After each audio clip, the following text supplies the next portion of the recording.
and it's called Second Hand. So this is by Kimon Lieberman. From a distance, I cannot say what she saw.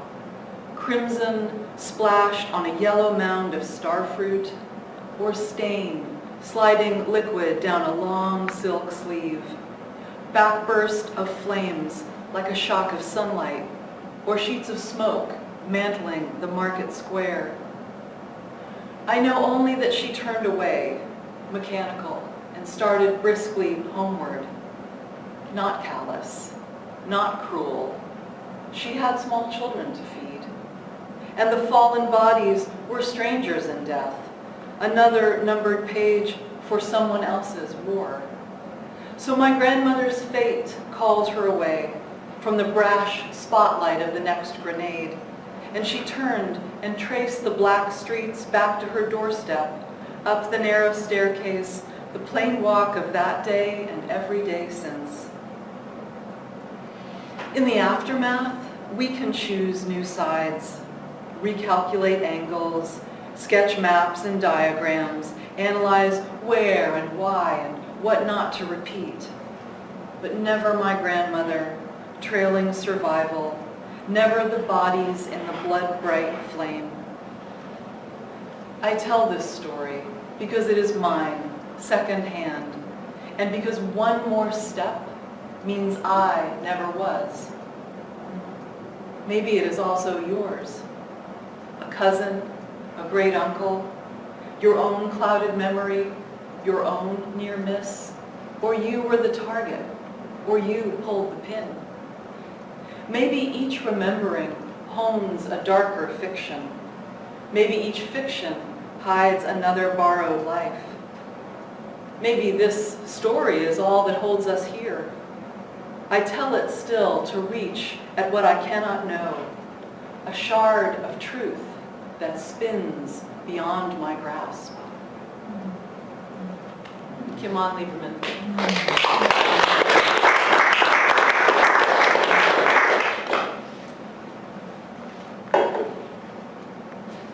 So I'm going to read a couple of new poems, and then I'm going to read a few poems from Every Dress a Decision.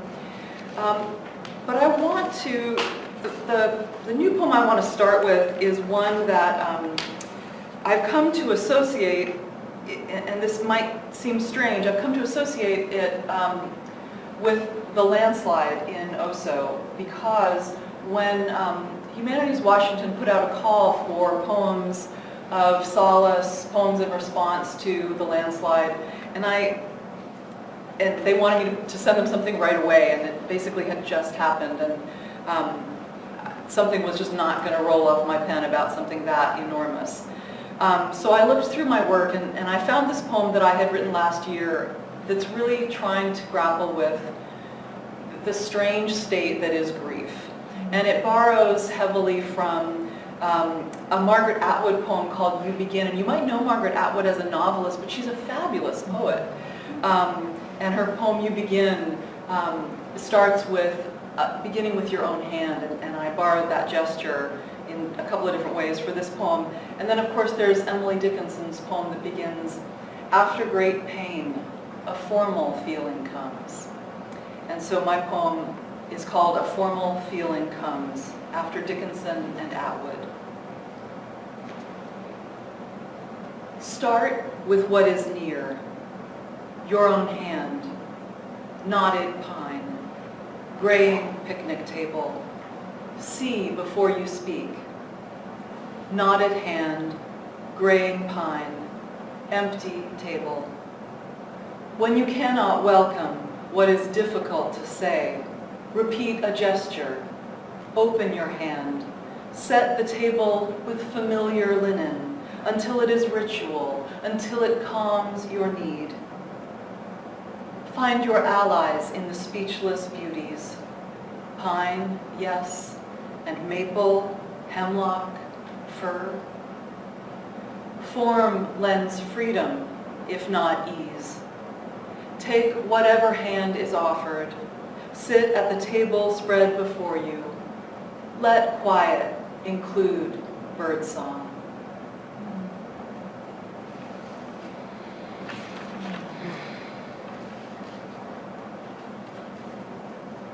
as Sarah mentioned, one of the jobs that I have is producing poetry programming for KUOW. And that means that sometimes I'm standing in the newsroom while the reporters are doing their job, and the NPR stream is, going overhead from a speaker. And I was standing there one day, and the newscast came on at the top of the hour, as it does, and the announcer was announcing a piece of news. And just as he was speaking, I got a text from my 14-year-old niece. And the collision of the contents of her text and what the newscaster was saying prompted this relatively recent poem. And the title of the poem is the complete contents of her text. I had my first kiss.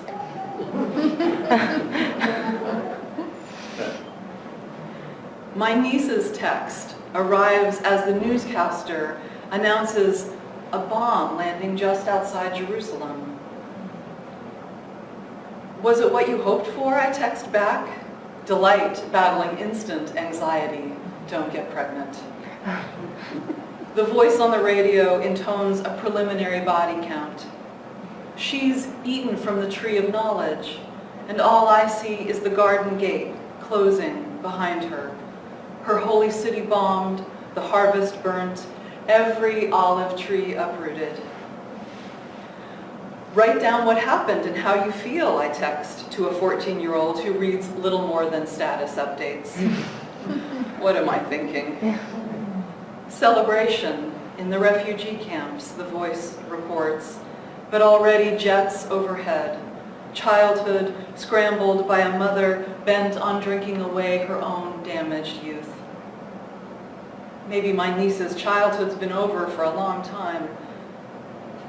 Or maybe I'm the one who's stuck in the old story, the one where any taste of sweetness is paid for with years of bitter herbs. Look twice before you cross that border, I'm begging, while she's tasting snowflakes on her tongue. Learn to tell your own story, I want to write. To her, to me. Put what's delicious in your own words, so you can keep it, no matter what comes next.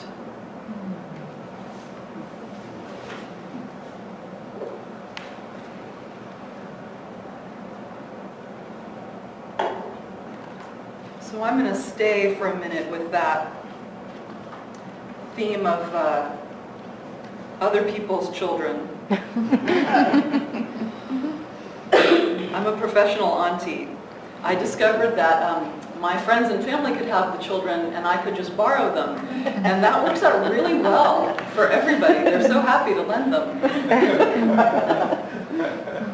This one is called Her at 2, and I'll just say that it was prompted by a Thanksgiving dinner. And I think it will become apparent what that meant pretty quickly. Her at 2. Sometimes a bone at the tender back of the throat requires a racking, indelicate cough to survive it. Sometimes a bone is plucked, still fully fleshed from the platter and brandished like a baton, a magician's wand. She transfixes every guest, gluttonous tyrant in miniature. Is this how we all began? Thrilled to hold the meat in our tiny fists, sure the feast was laid for us alone.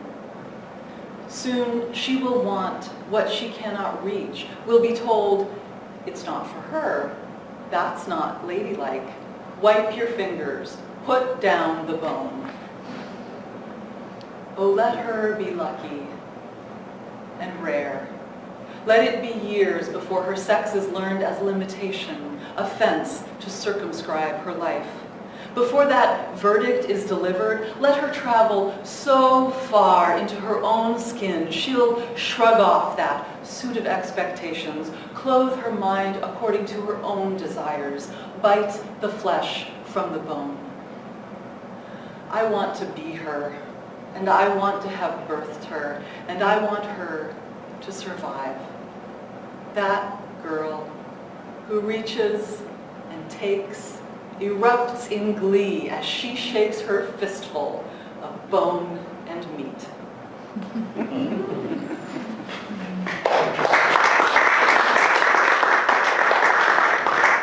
Child of lifelong vegetarians.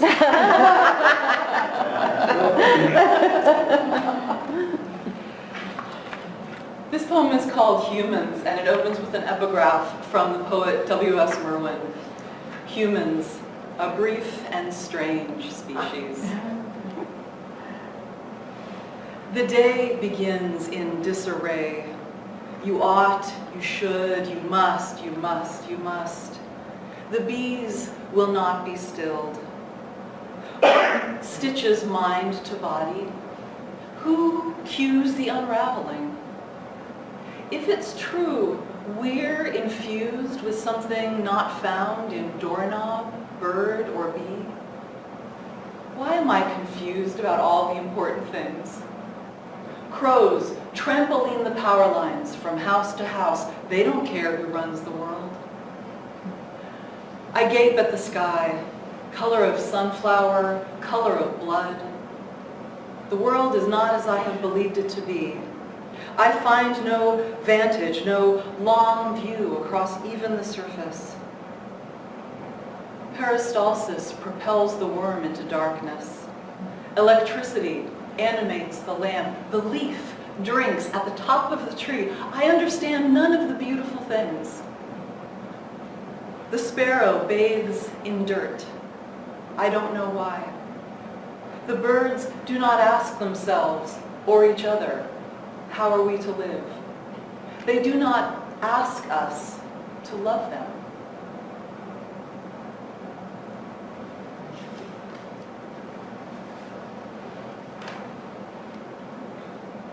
Is anyone else really glad it's spring? Me too. This is a poem that's in a form called a pantoum, which is a Malaysian form where each line comes back. So when you hear a line for a second time, you're not crazy and I haven't lost my place. That's how the poem goes. And it has an epigraph from Theodore Roethke's poem, which also uses repetition. It's a villanelle called The Waking. And the Roethke line is, light takes the tree, but who can tell us how? And this is called This Morning. It's time. It's almost too late. Did you see the magnolia light its pink fires? You can be your own unknown self. No one is keeping it from you. The magnolia lights its pink fires. Daffodils shed papery sheaths. No one is keeping you from it. Your church of window, pen, and morning.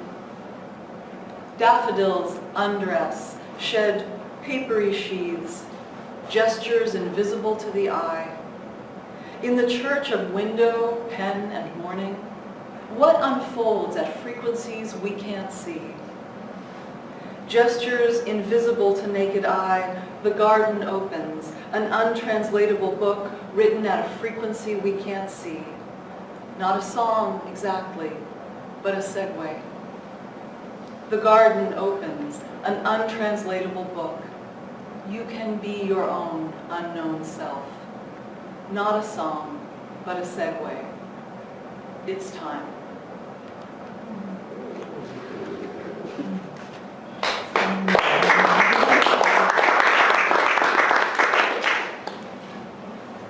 Thank you. I'm going to read two more poems and then turn it over to Holly. One of the poems is a little bit long, so that's why just two more.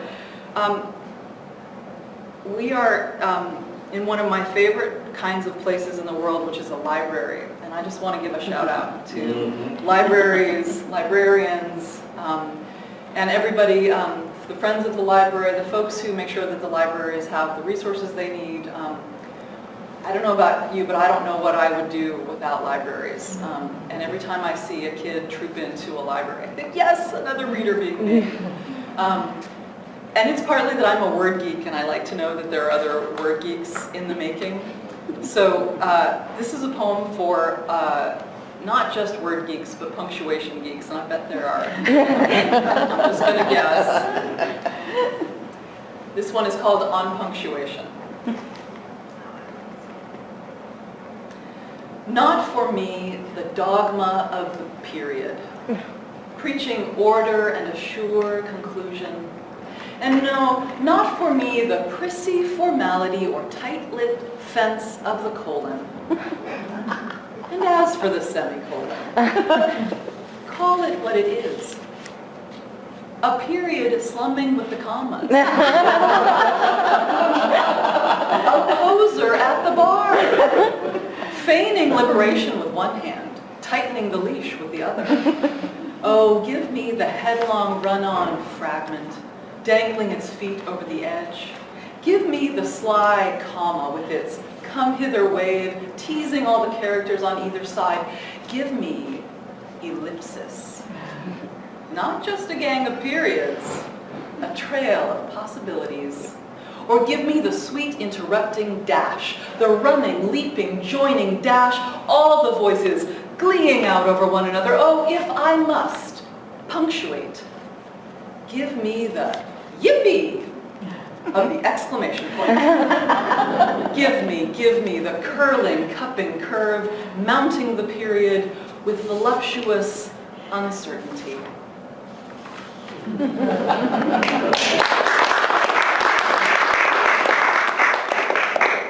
Thank you. I'll tell you that I actually wrote that poem after a workshop in graduate school where my colleagues, quite rightly, were giving me a lot of grief about my sort of haphazard use of punctuation. And so I sort of had my revenge by dashing off this poem about how I was just seeing more personality in punctuation than they were. So I actually heartily recommend writing poems when you're peeved, because often a new voice will come out, and that might have been one of the first poems I ever wrote that sort of came out almost whole cloth in a first draft, because it was motivated. Okay.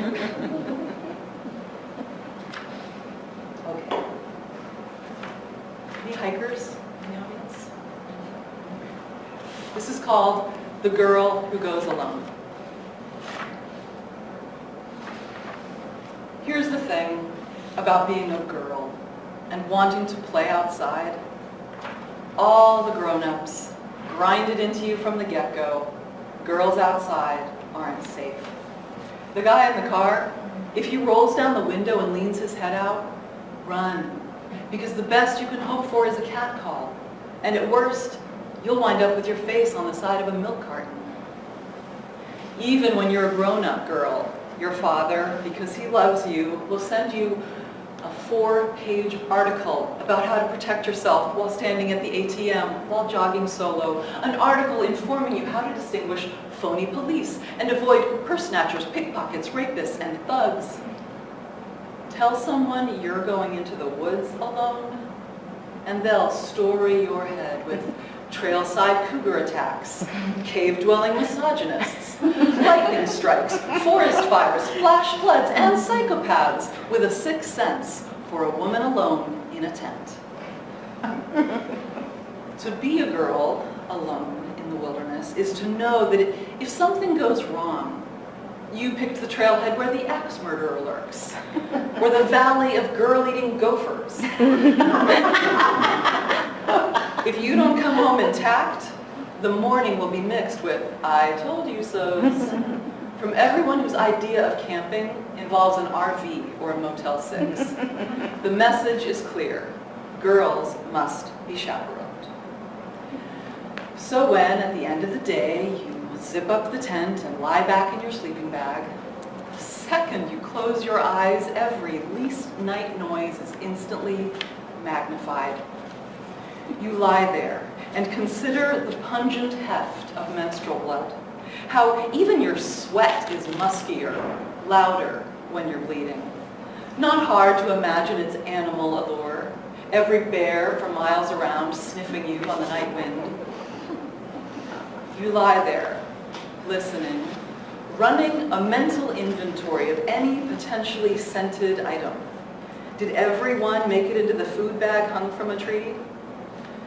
Toothpaste, trail mix, chapstick, sunscreen. Fuck! Sunscreen still in your pack, nestled right beside you where Outdoor Man used to sleep. So you're up, out of the tent, headlamp casting its too bright spotlight, darkening the dark outside its reach as you lower the bag, shove the sunscreen in, hoist and tie.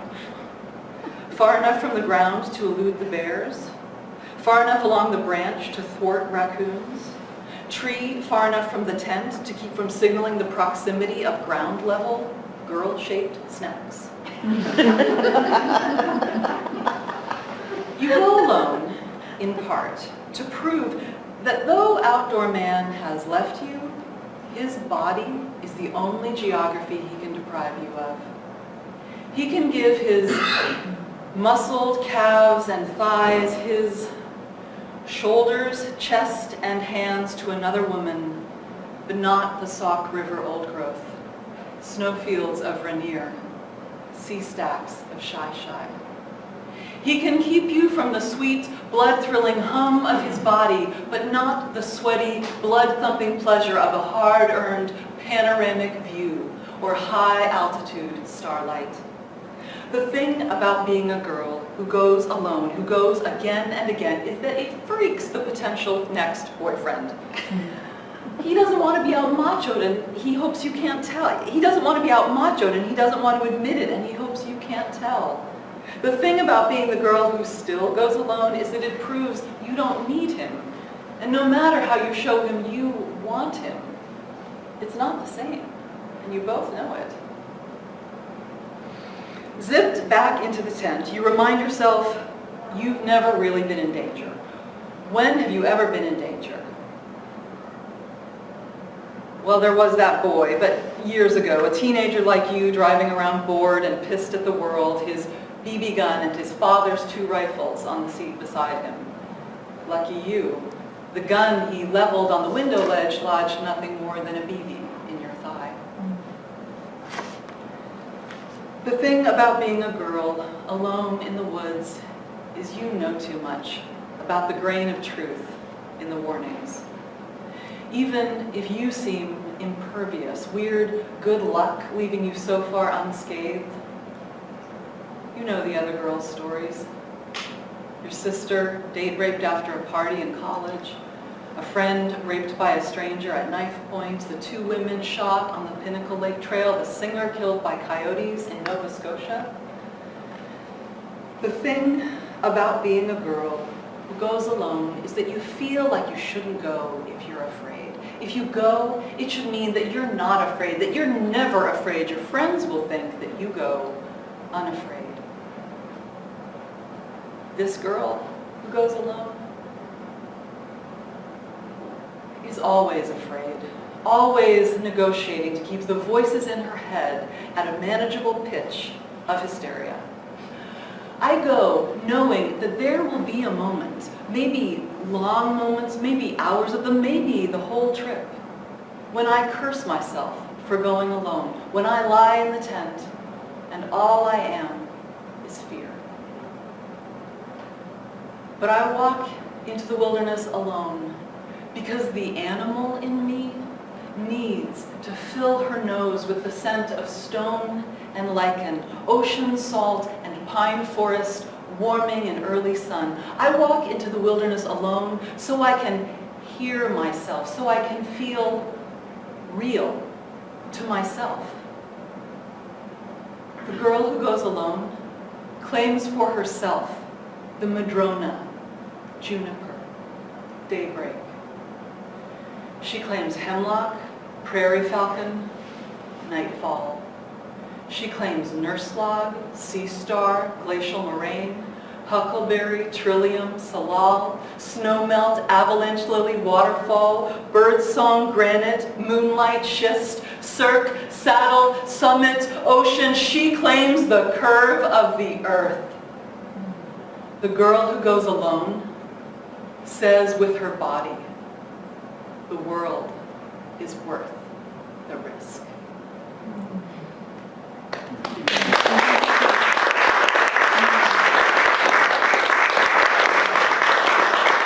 So I wanted to start out by of course, thanking the library, thanking Barnes & Noble, thanking you for, again, coming indoors tonight. We haven't had enough beautiful evenings like this.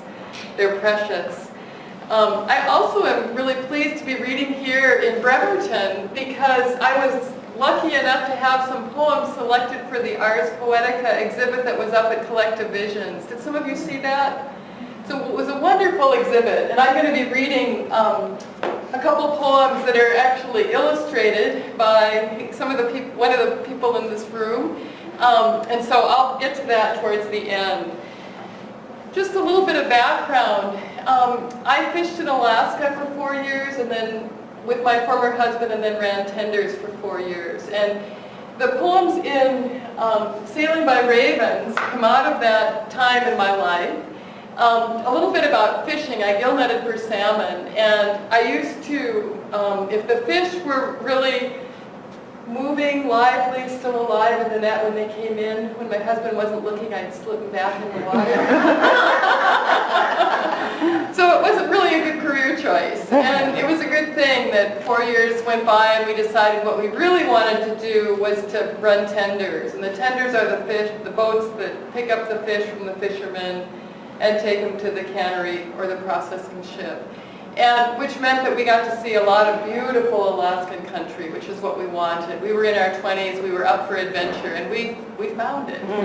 And so during that time, I fell in love with navigation. I fell in love with the practice of it, this notion that you can kind of pinpoint where you are on the spinning globe.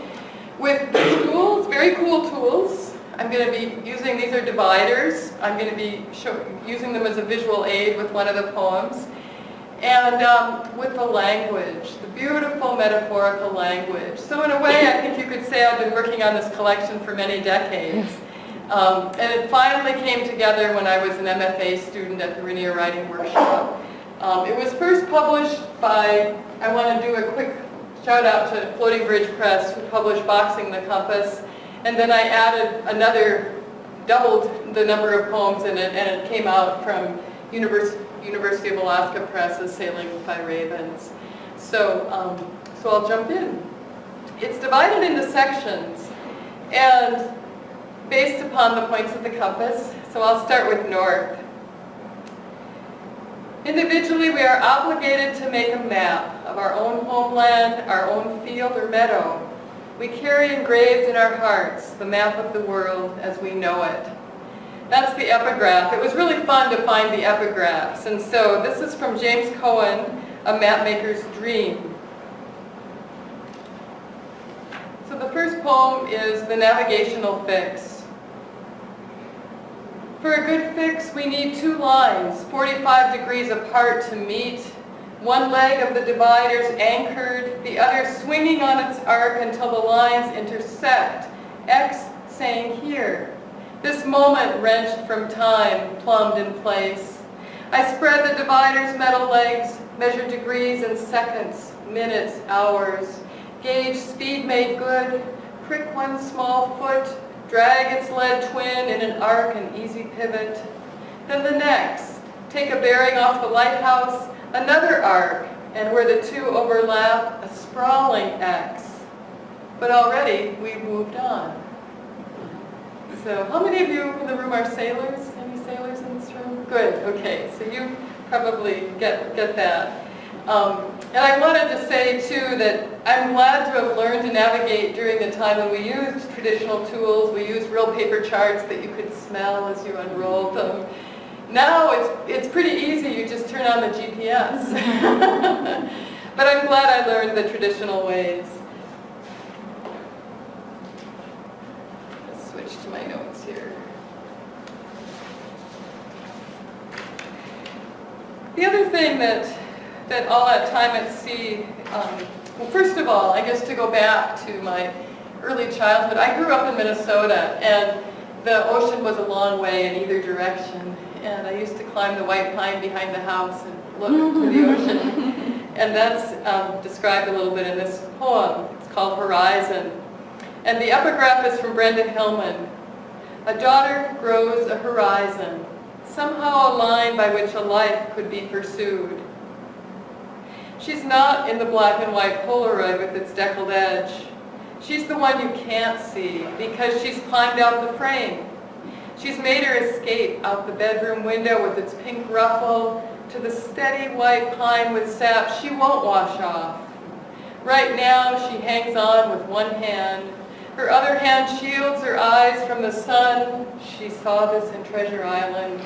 And she gazes over the muddy river valley, past the straight green rows of corn, their yellow ears sheathed. She dreams she's in the crow's nest of a ship, watching for white sails, waiting for them to fill with wind, sails that will carry her far from here. As it turned out, it was after I'd been fishing for a couple years that I learned that my great-great-grandfather was an English sea captain. And so that helped explain it to my parents, who were starting to wonder if I was ever going to come back from Alaska. At least they could say, oh, she has it in her blood. So. But the fascination with not just the ocean, but with maps also started at a fairly young age. This next poem takes place, I think, maybe in 4th grade. See if you recognize it. Captive. We each wanted to be the one to pull down the map where it hung from a rusted bracket, to reach with a pointer for the silver loop, a carousel ring, then yank it down in one smooth swoop, thrill in the unfurling, smell the musty paper, see each country rimmed in certain black, pastel colors caged within, Bali, Bora Bora, the British Congo. Too many countries to learn by heart, but the certainty of 7 continents, 7 seas, names in script, Mediterranean, Caribbean, vast Pacific. We wield the wooden pointer like a sword, tapping England, France, Spain in turn. But I couldn't keep my eyes from drifting out to the color I love best, blue sea holding captive all the land.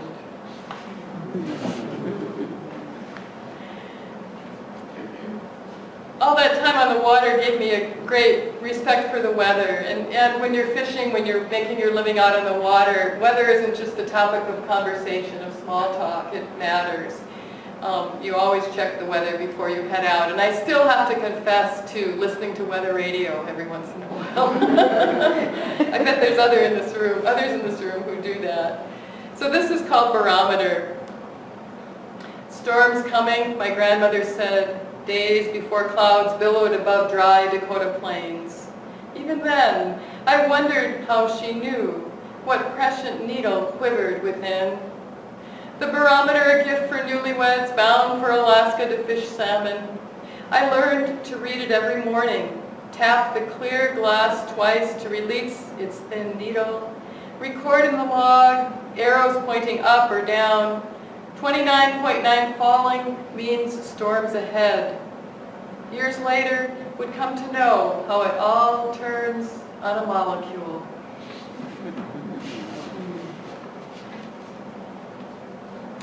I also gained, as you would imagine, a respect for the sea, obviously, and a respect, appreciation for the close-knit community of other people who were out in boats. The fishing community is pretty far-flung. We travel a lot of coastline together, but very, very tight group.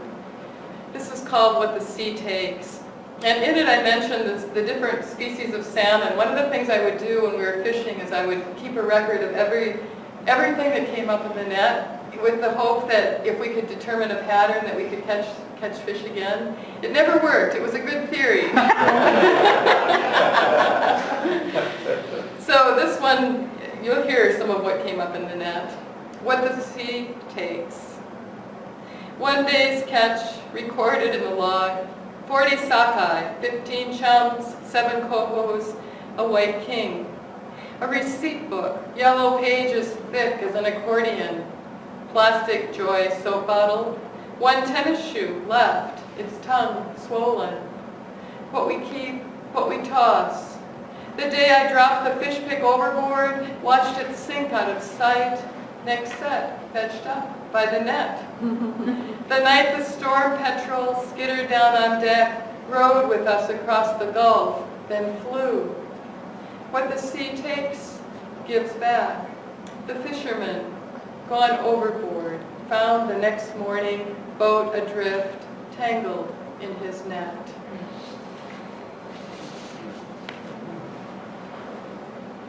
The next section is West, and with West, I indulged myself with spending some time researching more about navigational history and more about maps. And so the epigraph is from Adrian Stoutenberg, but breath time, heart time, circadian is finer than a dotted line.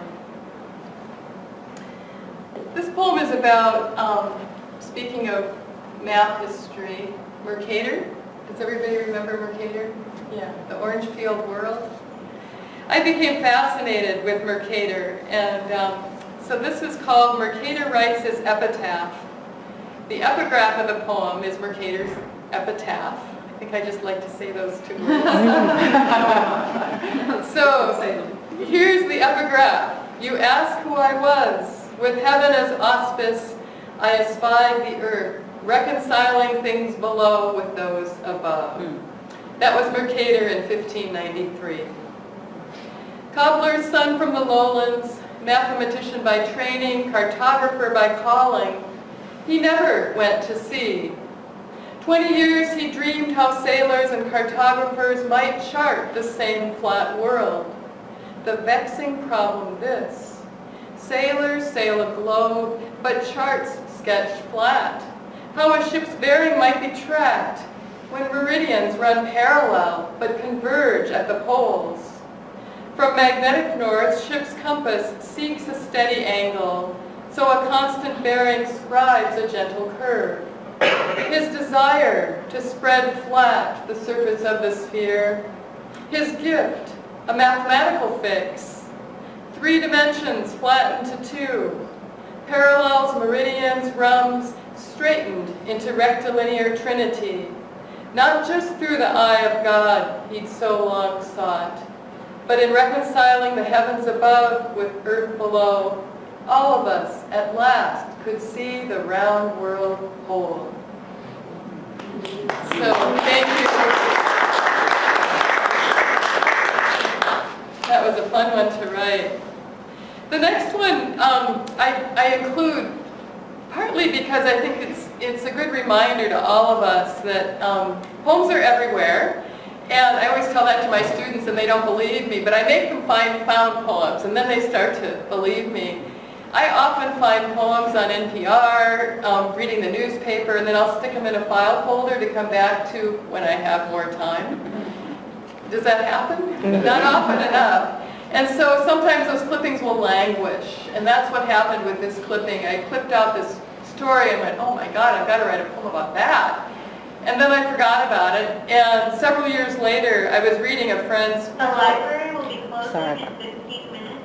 Computers and copiers will shut down in 10 minutes. I was reading a friend's collection, and she had obviously seen that same article, but she'd written about it. So I went, oh, darn it, I was corked, which is fishing terminology. But luckily I know her, and so I wrote to her. This is Fleda Brown, and I said, Fleda, I saw the same story. Would you mind if I wrote a poem about it? And she said, no, go ahead. We'll do an anthology. So this is called Cow Falling Again, after Fleda Brown. What did those fishermen think, watching that cow drop from the clear sky? And the cow, did she try to run, spindly legs treading air? Or did she let her thick body go slack, nostrils flaring, ears pinned back?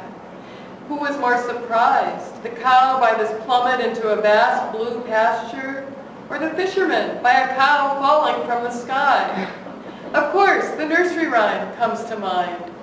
Did the fisherman recite it in that split second before she splintered the deck, uncertain sea poured in?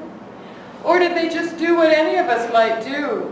Run for cover, bow their heads, pray for an ending they could tell at the bar, a story even they could believe, honest. So are you curious about what happened?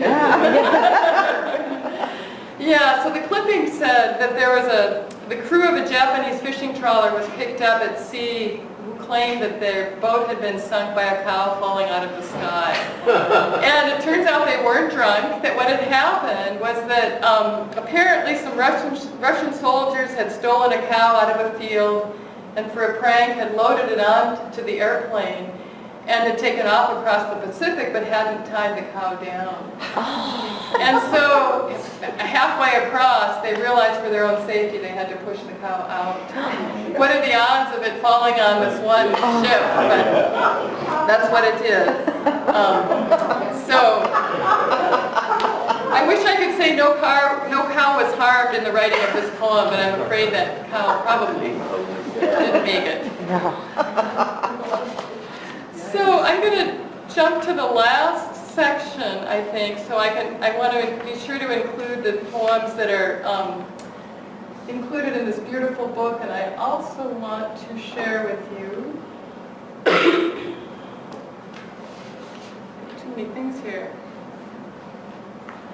I also want to share with you the epigraph for the East section because I had a hard time deciding which one to include, so I chose two. This one is from Rebecca Solnit's A Field Guide to Getting Lost, which is a great book. When you are lost, the world becomes larger than your knowledge of it. When you are lost, the world becomes larger. And this from Rumi. We who are blind think our horse is lost, but all the while he is sweeping us onward like the wind. So you can see why I had a hard time deciding. I was planning on reading this poem, but when Elizabeth read her punctuation poem, I thought, oh good.